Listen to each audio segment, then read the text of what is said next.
So, have you ever actually done it? The thing that feels, impossible. Mhm. You finally managed to break free from a relationship that was it was intense, chaotic, a genuine emotional roller The coaster. hard work. You did all that hard, painful work, and Mhm. now you're with someone who is on paper everything you wanted. Calm, consistent, Mm. emotionally available. Right. And instead of feeling relief, you just feel this emptiness, this flatness. You might even call it boredom. It's maybe the most confusing part of healing, isn't it? Because logically, you know this new partner, this piece is good for you. You Hmm. should feel grateful. Right. But something deep inside in your body just reject it. Mm. And that's the mission of this deep dive, really, Mhm. to get into why that calm can feel so empty. Okay. We need to move the whole conversation away from, romance and is this the right person, and focus completely on the science, on your nervous system. Because that feeling, Yeah. that dissatisfaction, it's really a kind of chemical withdrawal. It's not a sign that you're broken. Not at all. Huh. Or that the new partner isn't enough.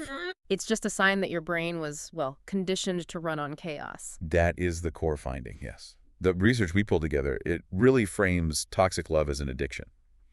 And that's backed by some pretty robust neuroscience. An addiction. Yeah. The brain's main job isn't to find happiness. Its job is homeostasis. It just wants to get back to the chemical state it already knows.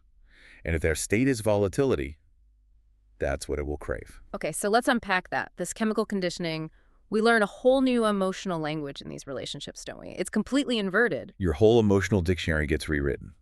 Uncertainty isn't a red flag anymore. It gets reinterpreted as excitement. And what about when they pull away?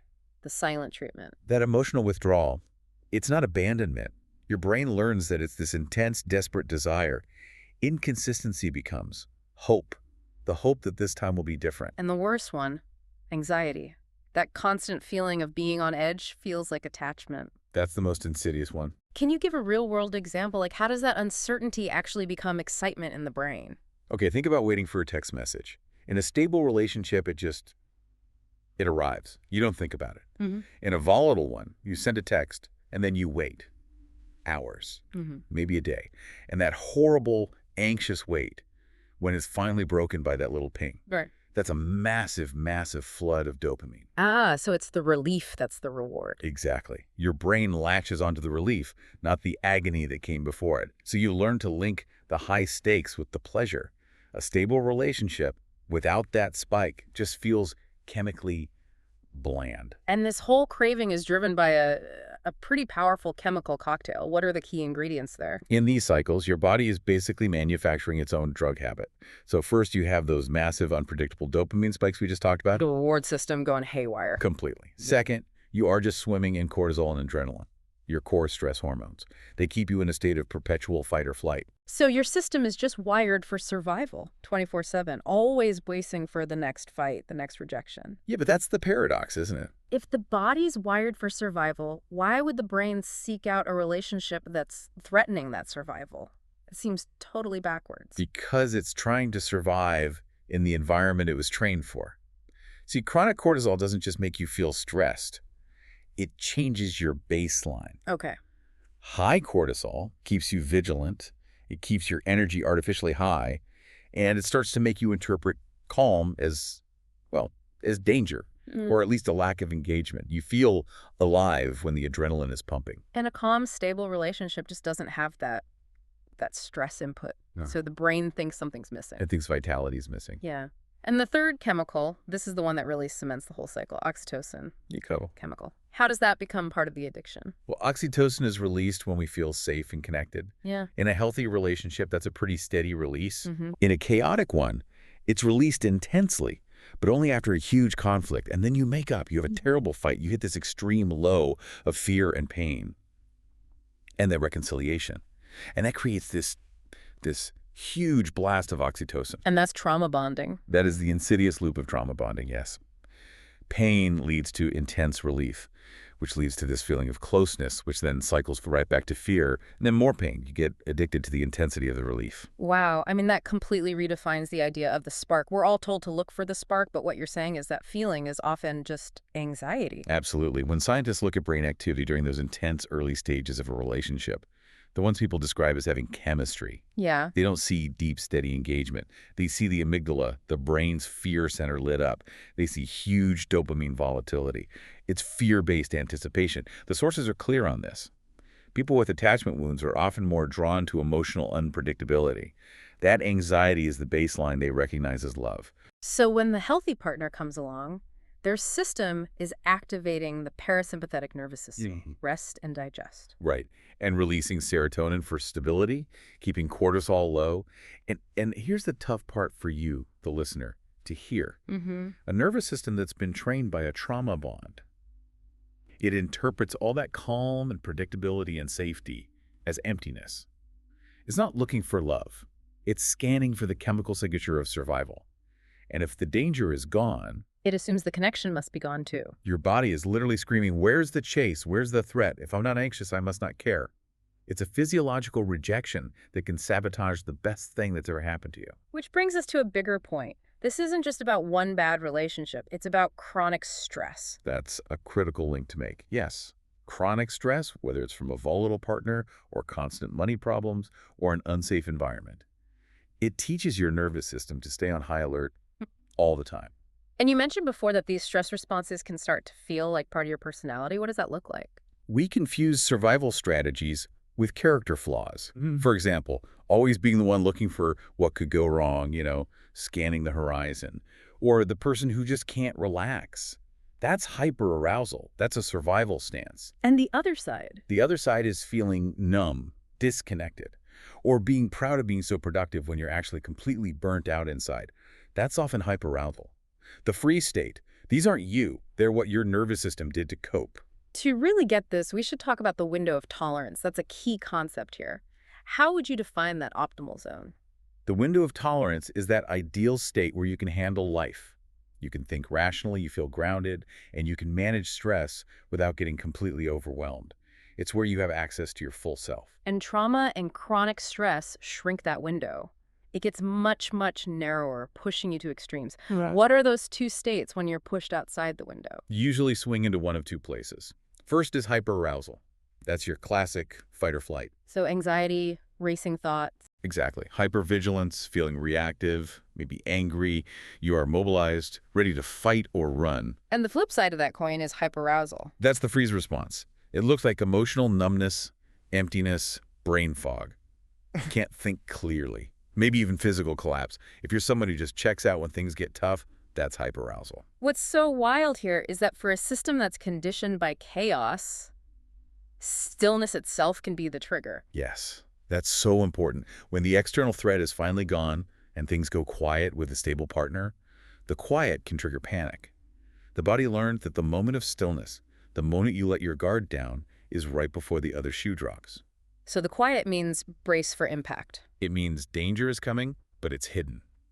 The body is terrified of what might happen if it stops preparing for the worst. Okay, so let's go even deeper. Let's talk about the developmental roots here. The sources we looked at connect this all the way back to childhood using life history theory. Right. LHT is an evolutionary approach. It basically suggests that your childhood environment shapes your psychological traits as a strategy for the world you expect to live in. And the researchers looked at two types of childhood stress. They did. They looked at simple harshness like low socioeconomic status, and then they looked at unpredictability. So frequent moves, financial instability, big changes in the family structure. And the finding that was so compelling to me was that childhood unpredictability was a much stronger predictor of poor emotional control and bad relationships in adulthood than just harshness. Why is that? Why is unpredictability worse? Because predictability, even if it's harsh, allows you to plan. The theory says that safe, predictable environments favor what's called a slow life history strategy. Okay, what's that? It means you focus on long-term goals, long-term pair bonding, high investment, and a few kids. And to do that, you need really good emotional control to manage conflict and maintain that stability. But if you grow up in an unpredictable world, that favors a fast life history strategy. Your focus shifts to immediate gains, maybe early reproduction. There's no point in planning for 30 years from now if your world could change tomorrow. so you need to be more reactive. Opportunistic, quick to react, and that often requires a less controlled, more volatile emotional style.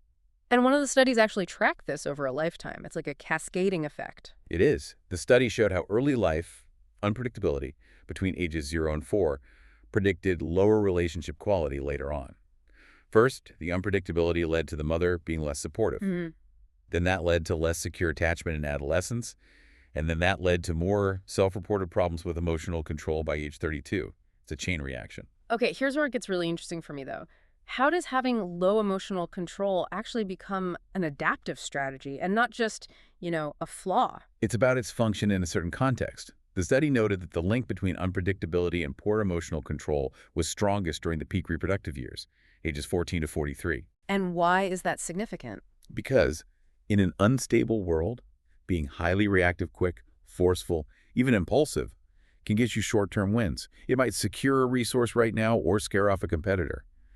In that context, low emotional control becomes a functional part of the survival toolkit, even if it completely undermines your ability to have a stable long-term relationship. So, for you, our listener, if you've escaped the chaos and you've chosen stability, you're now in what we're calling the detox phase. Hmm. This is that moment where calm feels dull, where stability feels underwhelming.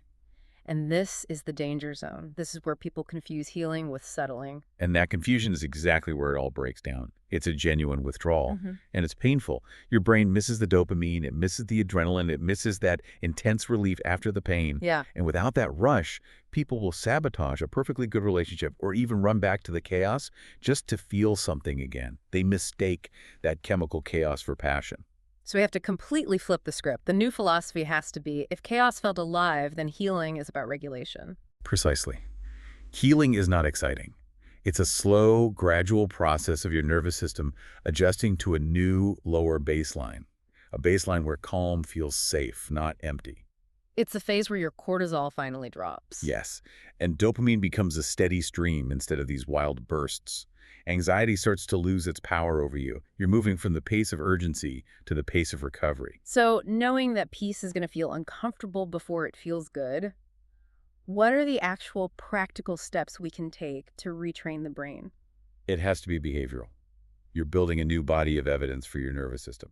So first, you have to consciously sit with the calm without trying to escape it. What does that look like? You're sitting with your stable partner, it's quiet, and that feeling of this is boring comes up.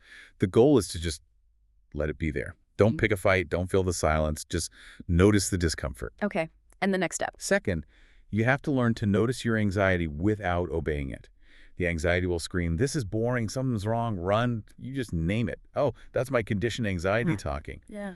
But you don't let it drive your behavior. You don't pick up your phone. You don't create drama. Exactly. Yeah. And third, you have to actively choose consistency over intensity every single day. You're consciously reinforcing the idea that stability has value, even if it doesn't have that big chemical payoff. And for when the nervous system is really screaming for that old chaos, what are some body-based techniques to ground yourself? These are all about activating your parasympathetic system. A really key one is to just orient to the present moment. How do you do that? If you feel panic rising, just gently scan the room. Name 5 neutral things you can see. Notice the colors. Feel the warmth of your coffee mug or the chair beneath you. You're telling your ancient brain, the past is not now. I am here and I am safe. And breath. That's our most direct tool. Right. It is. Longer exhale breathing is crucial. Inhale for a count of 4, and then exhale slowly for a count of, say, 6 or 7. That longer exhale directly signals the vagus nerve to calm your whole system down. Okay. You can also do things like just feel your feet on the floor or gently squeeze your forearms. Those little sensory inputs bring you right back into the physical reality of this safe moment. So what does this all mean for you, the person listening who might be struggling right now, to appreciate a healthy, quiet love? It means that when stability feels boring, Yeah. your nervous system is just recalibrating. It's detoxing. It's detoxing from the high-stakes chemistry of chaos. Healthy love is quiet before it's deep. It grows slowly. It's consistent, not explosive. And if we connect this back to the big picture, the ability to regulate your own emotions, to widen that window of tolerance, that is the essential skill for a stable long-term partnership. When a dysregulated system meets a regulated partner, someone who pauses before they speak, who gives you space without punishing you, their respect can feel like indifference to a brain conditioned for drama. The real shift from survival to thriving is learning to value stability over intensity. And here's a final, maybe provocative thought for you to carry with you.